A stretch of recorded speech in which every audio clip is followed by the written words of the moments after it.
What up, and welcome back to the Wyld Way. Back. How we doing, Wild Boys? We living the life. We live in the life. Very wild. Feeling wild and Very crazy. wild. Yeah. Cool. What you been up to, Pete? Being wild, man. How about you? I don't know. I've been feeling more like an indoor cat than a lion these days. Stuck behind a computer in Zoom. Oh, But God, yeah. we're here because we're trying to get more wild. Yeah. Trying to live with some more purpose.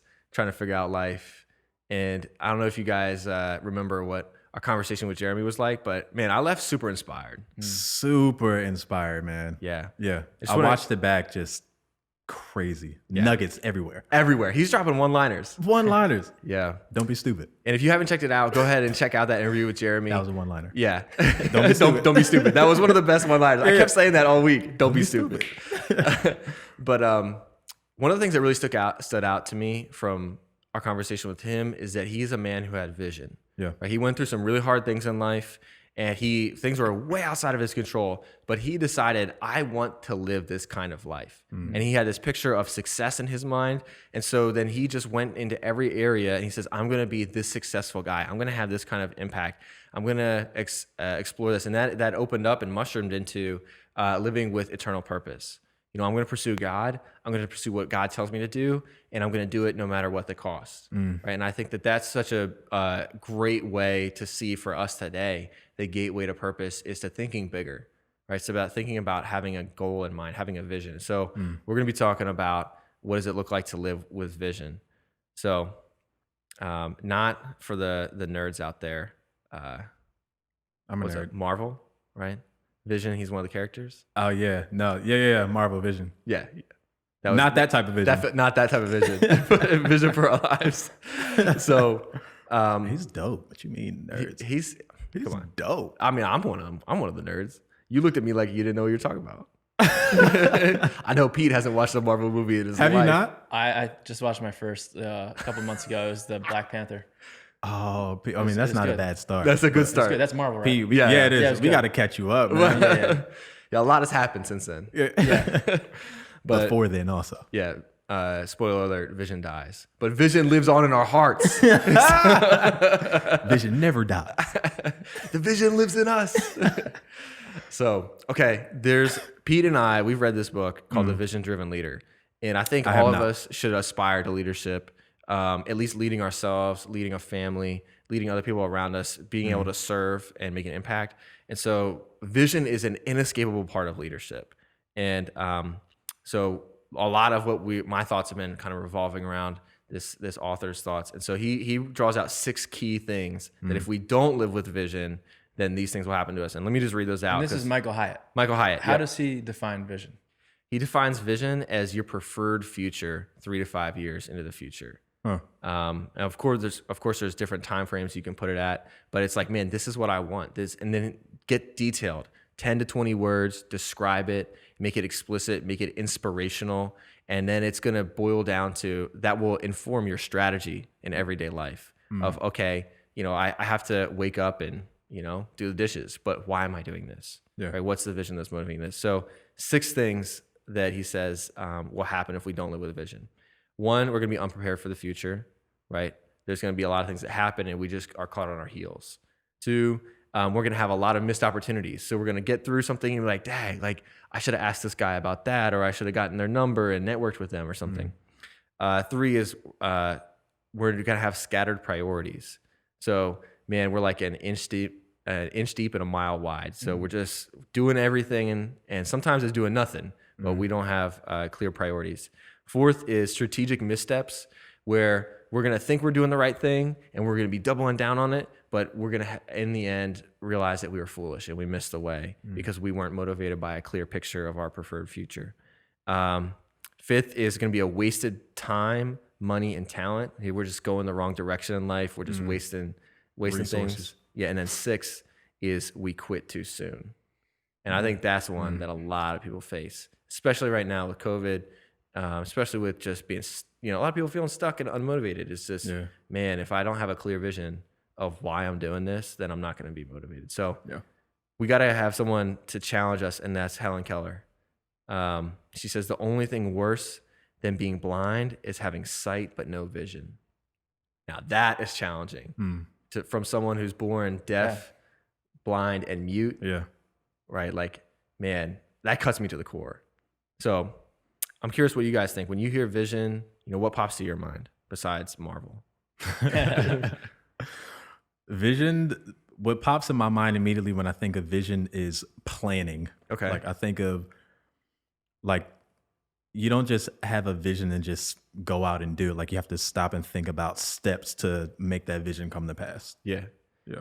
Yeah. But is it easy for you to like kind of sit down and dream? Oh, dream? Yeah, because that's I really could dream. I that's the could dream beginning. all day, but Yeah. what is not easy for me is to sit down and write out things. Like that's not naturally how I'm wired. I'm wired to think big and just go do and see what happens. Like that's how I am naturally. So I have to learn and practice to like create a real vision to map out steps that doesn't come as natural to me. Yeah. Yeah. Are you working on anything right now? The big vision? Are we gonna get into that? Or are we gonna come back? Is this a segue? Is this a segue? Is this? It might be a segue. Charles. So what does vision look like in your life in terms of what like projects you work on? Because you're mad creative. Currently. Okay, so I'm currently working on an EP. Let's go. Let's baby. go. Let's go. No idea. Give us the vision. Listen, no idea when it's coming out, so Okay. I can't give you dates. We're all waiting. You're waiting. I'm gonna keep you hanging. The vision for the project is called Lotus, right? But the vision is, and it's kind of from personal experience, and then also just me drawing like from other people's stories, experiences that I have heard. Just finding out that God is really what we're searching for, like through anything that we look for in our lives. So I'm creating a story of, in my mind, this is what it is. It's a man who is looking for God in all the wrong places. That sounds so cliche, but like he's realizing that he's empty. So he tries to fill that void with a girl, but this is the story in my mind, right? So it doesn't work out. He realizes that, dang, that's not what I was looking for this whole time. Eventually finds out what he was really looking for was God. I'm calling the project Lotus because it's like uncovering something in like finding a jewel or something that you didn't realize was there before. That's like the general idea of what my project is about. That's awesome. That's so cool, man. And I think that's Thanks. like, now if we just use you as an example, not only is that an awesome project, and I can't wait to hear it. Oh, you've heard it. I've heard a little bit. Come on. But it's great. But that's clear and it's compelling. Yeah. Right. And so now what that does is like, man, well, how do a lot of that, what you just mentioned resonates with me, resonates with my experience. How can I join you? And what do I need to do to listen to this music? Yeah. Right. So I think that's the power of vision, is that it has this way to recruit other people. Right. Like, man, I have this dream. The dream has been clarified to a specific vision. And now other people are going to come with me and they're going to be compelled by kind of what's going on in my life. Yeah. So that's why it's such an irreplaceable part of leadership is clear vision. So I Pete, agree. That's good. you're an entrepreneur, warrior poet, wild boy. Slacking on the poetry. Man, why do you think a lot of people don't live with vision? Because I think if we look around, a visionary leader is really rare. Most of the people you meet day to day, they're not like living passionately with this vision for their life. So why do you think people don't live with it? I was trying to think of a visionary leader that comes to mind. You have one? Come back to me. Yeah. Okay. I think, vision is kind of Well, what's his name? Elon Musk. Elon Musk for sure. Yeah. There's a He's good a one. visionary leader. Yeah. I think vision can kind of be one of those words that just kind of get so lofty. Yeah. Like purpose and vision and manifestation Yeah. all combed up into some like Just a corner of buzzword, right? Yeah, I'm manifesting my vision, purpose, vision, manifestation. And so, they throw these words around, but I think vision, if you really want to dive into it, takes time to sit down and think. How many people sit down and think about what they want? What are they living for? Who wants to sit down and think about it? It's a tough thing sometimes. Yeah. A lot of times. I know plenty of people who you can tell, we all know people who aren't living with vision, but you know how they live.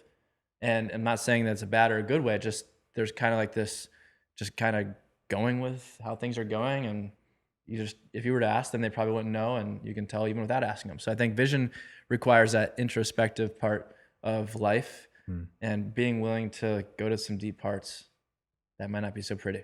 Yeah. to figure out what you want.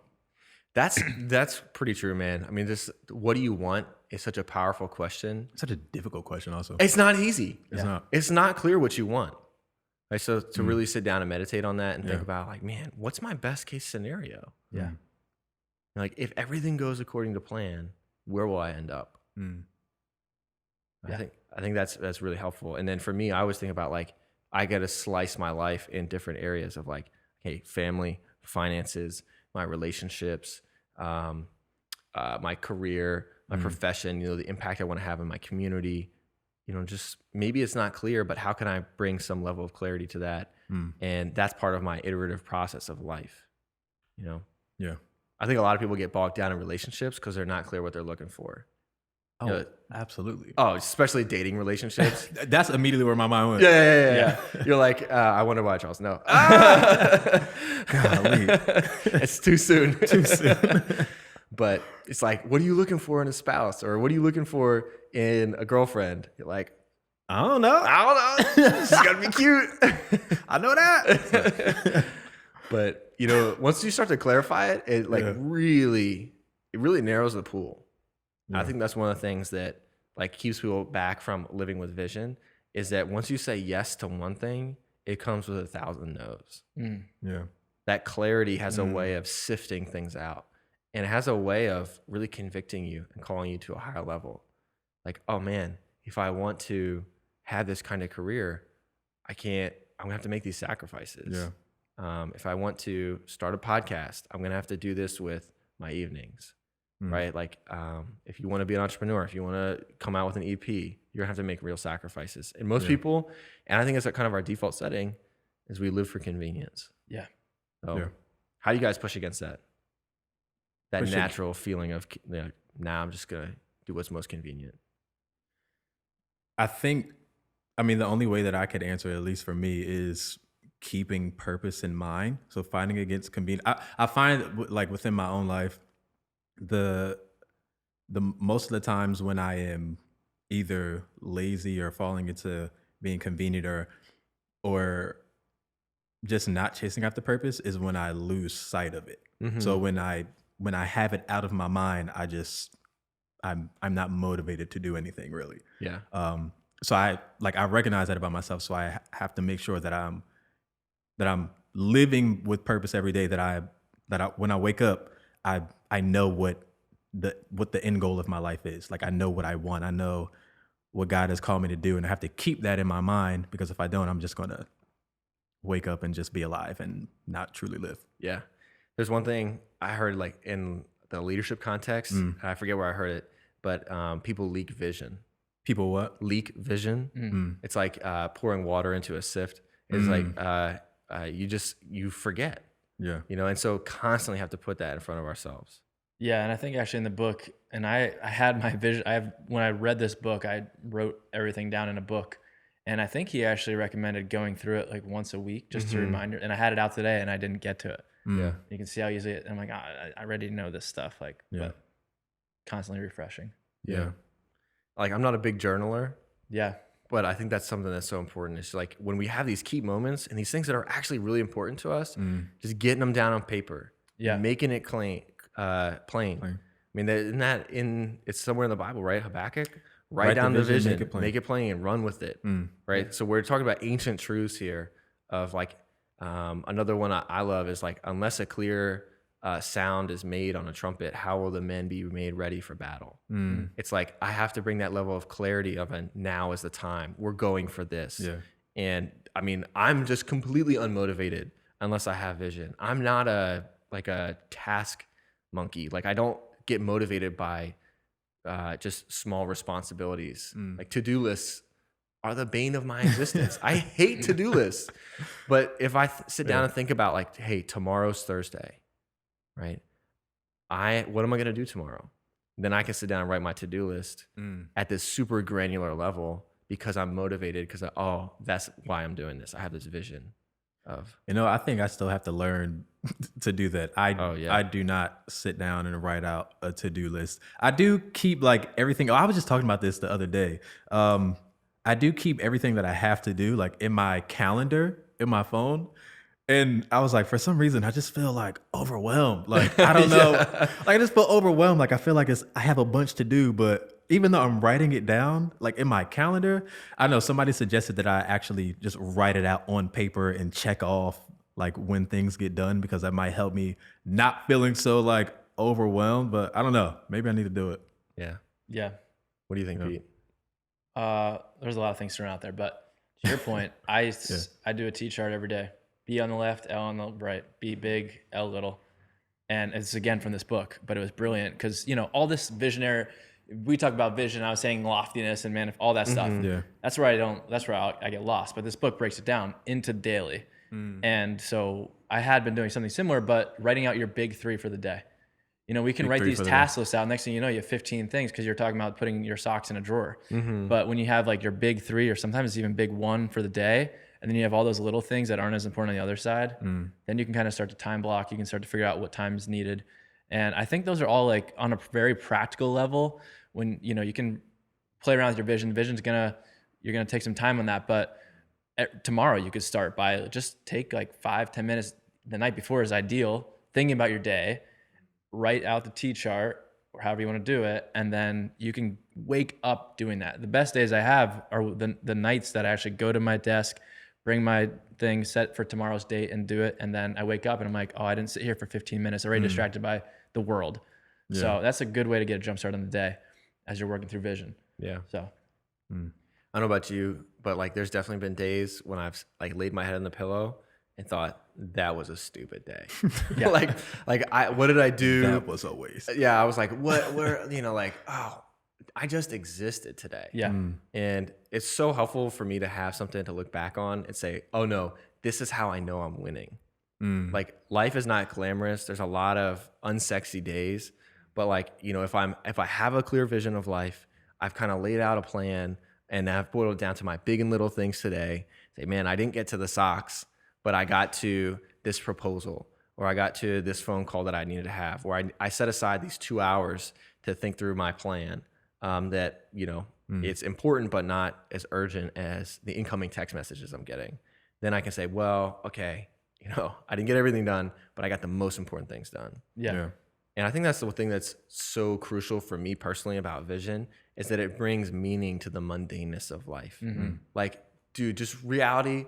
Life is a lot of insignificant moments stacked on top of each other that add up to incredibly significant moments.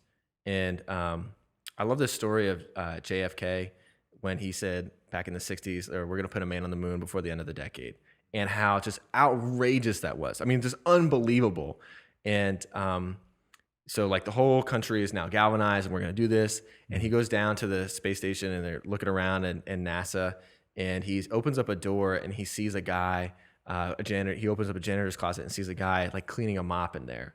And, you know, Fawcett's still running. He asks like this guy, like, hey, what are you doing? And the guy turns around and he's like, the president of the United States is right there. And he says, I'm putting a man on the moon, sir. You know, like it had got down into his mind that, okay, my role here is to clean the floors so that we can put a man on the moon. And I think life has a lot of clean the floor moments. Yeah. And I mean, like, I know my wiring in particular, I resent the cleaning the floor moments. I mean, there's something in me that actually hates the mundaneness of life. I hate to be bored. I just I'll create problems to not be bored. Like, and you guys know me. Don't bicker. We know it? I mean, like, I'll bicker with you guys just for fun. Yeah. Like, everything's peaceful and calm, and all my chill people are like, yeah, this is great. And then Billy walks in, you know, like Chaos. Yeah. But it's like, I can't stand boredom. Yeah. And so for me, having a clear vision, I can always tell like the dissatisfaction of my life is directly proportional to how clear my vision is. And it's never going to be 100%, but like just defining, well, what does it mean for me to win in this moment, in this day, in this 3 to 5 years? Yeah. So Pete, you've got a big vision. You're an entrepreneur, started this journal, Kairos. You know, why don't you tell us like about just the visioneering process for you, what that was like, and you know what you landed on. Oh man. In 30 seconds or less, go. Well, the visioneering process, that'll take some time. But, you know, with Daily Kairos, I let me figure out how I want to say this. Well, what is it for people that don't know? So Daily Kairos, for all who don't know, is a 13-week journal that we created last year, less than a year ago, to really just help you draw closer to God daily. And as he was mentioning, as Billy was mentioning, we do believe that writing everything down is super helpful, especially when it is your time with the Lord. And I think, just talking about vision, we all want to, in this room at least, want to have a stronger relationship with Christ. I'm losing my memory by the second. So not only does this help me to, remember time with him, but we also wanted to have people invested in memorizing the word, and not just from a pure memorization standpoint, but because, when you start to learn to memorize scripture, I mean, we say we want to be God fluent. I want to be able to speak in scripture, but to hold that and hide that word in your heart. I've hidden my word in my heart, so I will not sin against you. It gets you through the day, and sin comes in lots of different forms, but when you have that there in your heart, it's so much better to fend off that sin. But we created the journal there's a few aspects to it, but mainly to help you to remember time with the Lord, to work on your memorization, to start the day with gratitude, because we can just rush into a day and not even think about what we're thankful for, prayer requests, intention, and then the other side of the journal is really writing out what you feel like the Lord is saying to you as you're reading. What are you reading through? Where were you? It could have been in a car, it could have been in the Bible, but that's kind of the vision behind the 13-week journal in a nutshell. So what's your like 2-sentence version? 2-sentence version is the journal is made to help you draw closer to God daily. And I always tell people I want them to see, I hate even using the word journal, but we do because it's a journal. But I really want people to see this as a collection of memories and events and a relationship with God. And that sounds kind of weird, but we all have our phones, and now with Google Photos and iPhone photos, here's your memories from 2 years ago, 3 years ago. Well, on October 6th, I prayed this morning and started sensing to ask for the abundant life God has for me, not as defined by earthly standards, but by defined by him. Yeah. And then it just felt like God saying, Jesus Christ is your life. He is the life. I'm the way, the truth, and the life. He is not a way that leads to God. He is the way of God. Yeah. And it's like, man, I can go back and look at that right now. Like, I'm not feeling that great. And so we have some things like planned out far in the vision for how this could be easier to access that we won't get into now, but yeah. That's great, man. Yeah. I love that, just kind of knowing your process a little bit.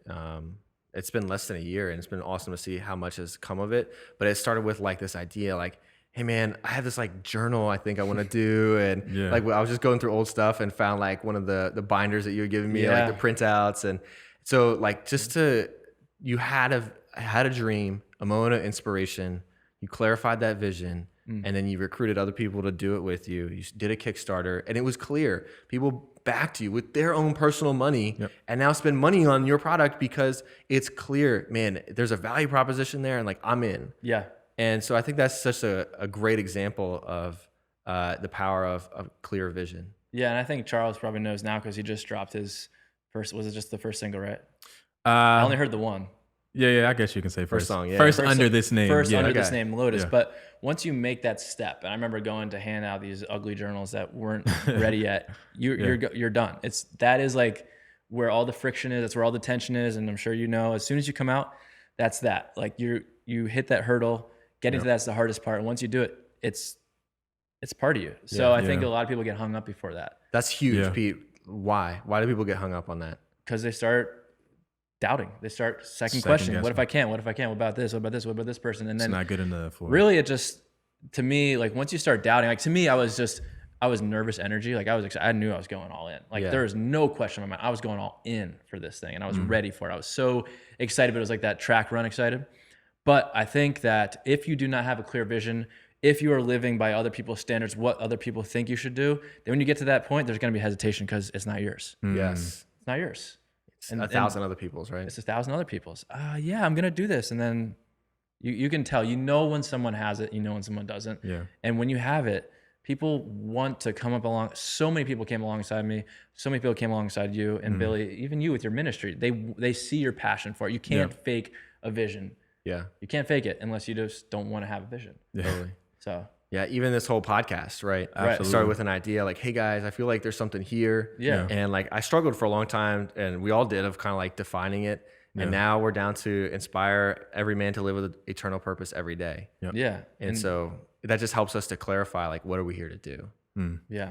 And if you don't like it, click another video, right? Or, download another podcast. It's like, I'm not going to Or keep watching until you do. Or keep watching it. Yeah. You'll like it for Charles, just for the sake of Charles. Just me. But I think that's so important because it's so easy to die on the hill of other people's opinions and criticism. Yeah. It's like, man. I think for me, it's so easy to die on my own. Like my own. I don't really take other people's criticisms to heart as much as I do my own. So like, I'm the person who will like stop my own vision because in my mind, oh, it's not good enough. It's not ready yet. And I know that I'll stay there until if I stay there, I will never put anything out because nothing's ever good enough. So a part of me just has to let it go. Take that risk. Yeah. Yeah. And I think we always feel that. There's nothing you can do to mitigate that feeling of risk because there's something inside of you that you're putting out and it's like you birth something. Yeah. And it's personal to you. Yeah. But we've always got to see that there's kind of an iterative process. Okay, as I put it out, I can plan, I can prepare, I can do all these things, but it's going to grow. And even that is a learning process in itself. Exactly. Yeah. Exactly. Yeah. So that's so good. So good. Yeah. Other thoughts on vision, boys? Vision is a dope superhero. Yeah, I think vision, if I could give any other thoughts, it would just be to take it seriously. I know we're kind of laughing, having fun, but it's making me think like, there's areas of my life I don't have a lot of vision, and it doesn't have to even be something that's announced, if it's for your family. Yeah. It could just be between you and your wife and your kids. If it's for business, that's the easy one to talk about, but it could be personal vision, and then above all, it's praying to God to reveal things to you, but it's also thinking about the gifts that he's given you to steward. Yes. And I think that's where the vision really comes in. Like the vision is never going to be successful if it's about you. Yeah, absolutely. If it's me to get this and do that and whatever, like you're going to be involved in it. But so I think that's the point of eternal purpose. Right. Exactly. Right? There's, every vision for this lifetime has an exit date on it, has an expiration. And so, you can make $1 billion. Congrats. You're going to end up 6 feet under, right? Like, so how does our eternal purpose inform our vision? Yeah. It's always that it's not about us. Like God is informing our vision. He's helping us to build things in this lifetime that will extend far, far beyond our lives. Last throughout eternity. Yeah. We may lay the first brick. Yeah. And, Lord willing, that's the plan, right? Is that at least in a family context, I'll lay 2 or 3, but I'll hand my kids the blueprints. Oh, good. Yeah. Well, I think that's it. Yeah. Quick. Yeah. To the point. Charles. I would say some homework, just. Yes. Key action steps. Yeah. Key action steps I think would be to pick an area of your life that needs vision. Yeah. And if it's family, then, and you have a wife or a husband, because there's probably not a lot of ladies watching this, but men, with your wife, pick a plan. Start working out what your ideal family is going to be like in 3 to 5 years, and just work on that vision. You could write down something really crazy right now, but at least start it. It would take a few minutes, maybe even to get something written on a piece of paper, but just start the process tomorrow. Yeah. I would say, and write it out and put it somewhere where you guys can see it and keep iterating and reiterating and go from there. Yeah. I think also for me, I know I didn't have a vision until God gave me one. Yeah. Like the dream I have, it's not mine. It's what he gave me. So I think definitely like you have to have a relationship with him, talk to him, pray to him, like pray for a vision. And even like the journal, you didn't just like this journal came to you from him. Like you didn't just wake up one day and say, I think I want to journal. Like he gave you this idea. Yeah. So I think vision absolutely comes from him. And it's really just him revealing what he wants you to do while you're here. So connect with him for the vision. Yeah. Go ahead. No, I'll just touch on that real quick too. I didn't mention that in my story, but I have been journaling for 2 years with my time with the Lord. Ellie Grace, our 1.5-year-old almost, was born. And as a new dad, I was struggling so much with focus. Wasn't doing my devotional, wasn't doing my journals, was really struggling. And then I just had this moment when I was on the couch. I'll never forget it. And I know exactly how the light was sitting, like where the time of day. And I just felt all of these ideas coming to me that I just knew I had to go get a piece of paper as quick as I could. And I started writing out this format. And, we're here now, and God gave me the vision to get us here. But now I'm at this phase where there's I'm still working on my vision for the next 3 to 5 years. So Yeah. that's been my thing. Like, cause the vision is going to change. And the vision was so clear last year, like, cause I knew what I needed to do, get this out, do what you got to do. And now we've got out, it's expanding. Another kind of iteration is needed there. Yeah. So, but yeah, God, there's just no way. I wasn't doing this before. It was through prayer and being with God and all that. So Yo, it's so interesting to hear your process because mine is so completely different. What is Right? Like you're more worried about internal criticism, Yeah. and I'm more worried about external criticism. Like, I think every idea I have is great. Like that's I my can do idea. no wrong. Right? Yeah, but that's my Yeah. weakness. That's my Achilles heel. Yeah. So for me, what I have to do is as I begin to make it clear, it's as I do it. I take a good idea and I kind of flesh it out a little bit more, and then I'm like, no. Right? So Got it. for me, it's not like I get struck by a lightning bolt. It's I work it over and see, is there something here? And then I have a lot of things in the waste bin, a lot of things that are crumpled up there. And that's like, honestly, sometimes I don't know if God is in something or if there's an eternal purpose to it until I'm pretty far down that process. And so for me, it's really important to just, be diligent in pursuing new ideas and writing them down, making them clear, saying like, is this fit in my overall trajectory of life? Talking to, friends like you guys, my wife, my mentor, and just really saying like, does this fit? Does this make sense to you? Yeah. But yeah, I have very few lightning bolt moments. My life is full of lightning bolt moments. Yeah. Yeah. I have them once I get it going. Yeah. Like I have an idea that will come and be like, oh man, that's really good. And I'll put it down. Yeah. So takeaway is just get started, right? get started. Just get started. Make it clear. I feel like there's one area that we didn't mention is finances, personal finances. Do you have a vision for your own personal finances? That's one thing I've been growing in and feel like I feel like I need a degree in finance. Like the more I dig into things, I'm like, all these market things. I'm like, this is a lot. I think we could have a whole other episode on this. Yeah. We could have a whole mini series. Yeah. I mean, on personal finances. But I think part of being a steward and living with eternal purpose is saying like, I'm not just trying to get rich quick. Yeah. I'm not like a greedy person, but I've been entrusted and I got to make the most of this. And because I'm ignorant, I'm leaving money on the table. So let me ask God to inform a vision for my financial future so that I can be generous. Yeah. And I can live a life of abundance and give out of that. So I love that. yeah. Cool. Well, Pete, you look the wildest out of all of us. I'm feeling pretty wild. Yeah. So what did we say to end it up? Where'd we end up? No, what do we say? Stay wild. Stay wild. Stay wild, baby. Thank you for watching this episode of the Wyld Way podcast. Make sure to like it, subscribe down below, drop a comment, and share with a friend if you enjoyed it.